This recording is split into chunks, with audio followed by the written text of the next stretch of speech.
सबसे मजबूत कोई फ्लोरिंग होता है तो वो है कोटा स्टोन का फ्लोर। मजबूती के मामले में इसके सामने मार्बल, ग्रेनाइट और टाइल्स सब फेल हैं। अगर आप भी अपने मकान, दुकान, मैदान, शमशान कहीं पर भी कोटा स्टोन लगवाना चाहते हैं तो यह वीडियो मैंने आपके लिए ही बनाया है। इस वीडियो में कोटा स्टोन फ्लोर के फायदे, नुकसान, कीमत, डिजाइन और इंस्टॉलेशन प्रोसेस के बारे में बात करेंगे। सबसे पहले बता देता हूं कि कोटा स्टोन होता क्या है। कोटा स्टोन एक कुदरती पत्थर है जो राजस्थान के कोटा शहर में निकाला जाता है। आजकल कोटा स्टोन जैसी टाइल्स भी बनाई जाती है, लेकिन टाइल्स में वो मजा नहीं जो ओरिजिनल कुदरती पत्थर में है। ये जो कोटा स्टोन होते हैं यह मुख्यतः दो प्रकार के होते हैं, diamond Kota stone and Tandur Kota stone, यानी पपड़ी वाला Kota stone. Diamond Kota stone flooring में यूज होता है और तांदूर को वर्टिकल स्टैंड, शेल्फ और स्लैब में काम में लिया जाता है। तांदूर को भूलकर भी फ्लोरिंग में उपयोग नहीं करना चाहिए, क्योंकि तांदूर छोटी छोटी परतों से बना हुआ होता है और जब हम इस पर पॉलिश करते हैं तो पपड़ी जैसे कई परतें निकलना शुरू हो जाती है। इसलिए डायमंड वाला कोटा स्टोन फ्लोरिंग के लिए सबसे बेस्ट ऑप्शन है। डायमंड कोटा स्टोन में दूसरा बड़ा फायदा ये है कि इस पत्थर में पॉलिश होने के बाद इसमें शानदार कुदरती चमक आती है, जो देखने में ऐसा लगता है जैसे कोई मिरर पड़ा हो। कोटा स्टोन की पॉलिश का मुकाबला ग्रेनाइट और मार्बल भी नहीं कर सकते हैं।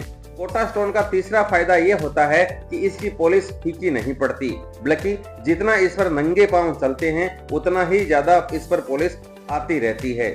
कोटा स्टोन का चौथा फायदा यह है कि कोटा स्टोन का फ्लोरिंग एंटी स्लिपरी होता है, यानी पॉलिश और चमकीला होने के बावजूद भी इस पर फिसलन नहीं होती, जबकि टाइल्स के फ्लोरिंग में फिसलन सबसे ज्यादा होती है।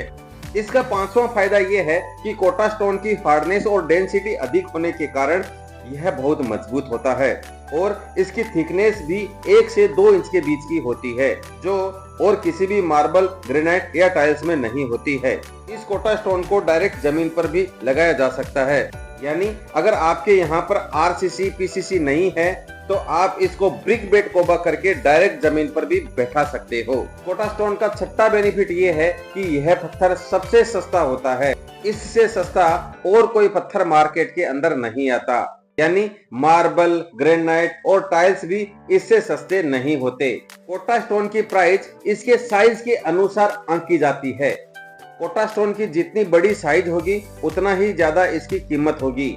इसकी स्टार्टिंग प्राइस 15 रुपए से शुरू होती है और इसकी अधिकतम कीमत 50 रुपए पर स्क्वायर फुट तक जाती है। लेकिन कोटा स्टोन का सामान्य साइज 16 बाई 16, 18 बाई 24 और 24 बाई 24 होता है, जो आपको 25 से 35 रुपए प्रति स्क्वायर फुट में मिल ही जाएगा, जो कि एक सबसे सस्ता विकल्प है। कोटा स्टोन का सातवां एडवांटेज ये है कि इसमें भी आप बहुत सारी डिजाइन बना सकते हैं। कोटा स्टोन के फ्लोर में व्हाइट मार्बल और येलो मार्बल की पट्टियां बहुत ही आकर्षक लगती है। इसके फर्श में आप 100 से ज्यादा डिजाइन बना सकते हैं। अब देखते हैं कोटा स्टोन फ्लोरिंग का कहां पर उपयोग करना चाहिए। वैसे तो कोटा स्टोन का उपयोग ज्यादातर कमर्शियल और इंडस्ट्रियल प्रॉपर्टी में ज्यादा होता है, जैसे एयरपोर्ट, रेलवे स्टेशन, फैक्ट्रियों और वेयर हाउस में इसका उपयोग ज्यादा होता है। लेकिन कोटा स्टोन एंटी स्लिपरी होने के कारण इसका उपयोग रेजिडेंटल एरिया में भी खूब होता है। इसका उपयोग आप सीढ़ियों में कर सकते हैं, पार्किंग या गार्डन वाले एरिया में कर सकते हैं। जहां पर पानी गिरता हो वहां पर भी कोटा स्टोन लगाना फायदेमंद होता है, जैसे घर की बालकनी, छत, किचन, वॉश एरिया और पैरापेट पर भी आप कोटा स्टोन को लगवा सकते हैं। और तांदूर कोटा का उपयोग किचन का स्ट्रक्चर बनाने के लिए, स्टोर रूम में स्लैब डालने के लिए और स्लैब पर रखने के लिए काम में लिया जाता है। अब कोटा स्टोन के इतने फायदे हैं तो जाहिर सी बात है इसके कुछ नुकसान भी होंगे। कोटा स्टोन का सबसे बड़ा डिसएडवांटेज ये है कि कोटा स्टोन में आपको कलर चॉइस नहीं मिलता। यह कोटा स्टोन सिर्फ ग्रे टोन पर ही मिलता है और इसमें भी कलर वेरिएशन आता है।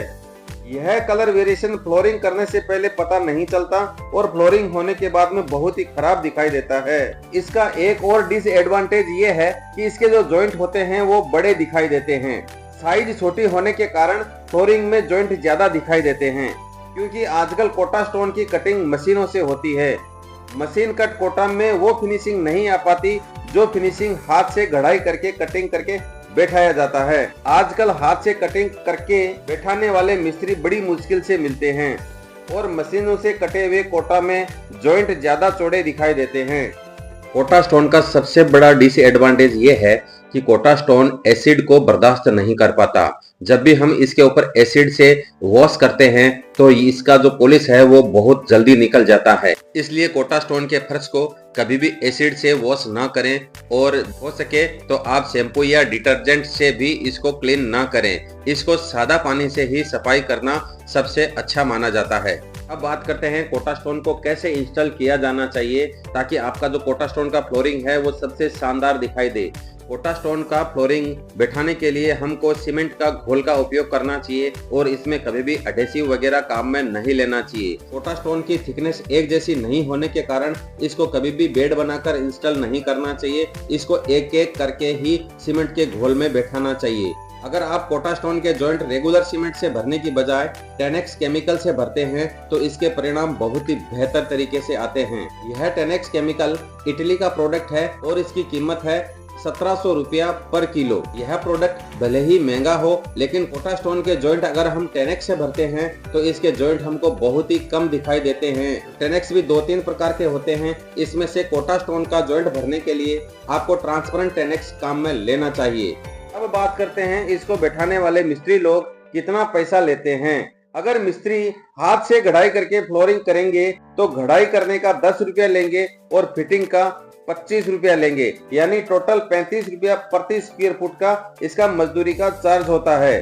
अगर कोटा स्टोन मशीन से कटा हुआ होगा तो 25 से 30 रुपया फिटिंग चार्ज करते हैं। उम्मीद करता हूं कि आपको यह वीडियो पसंद आया होगा और आप इस चैनल को सब्सक्राइब भी करेंगे और अपने मित्रों को भी शेयर करेंगे।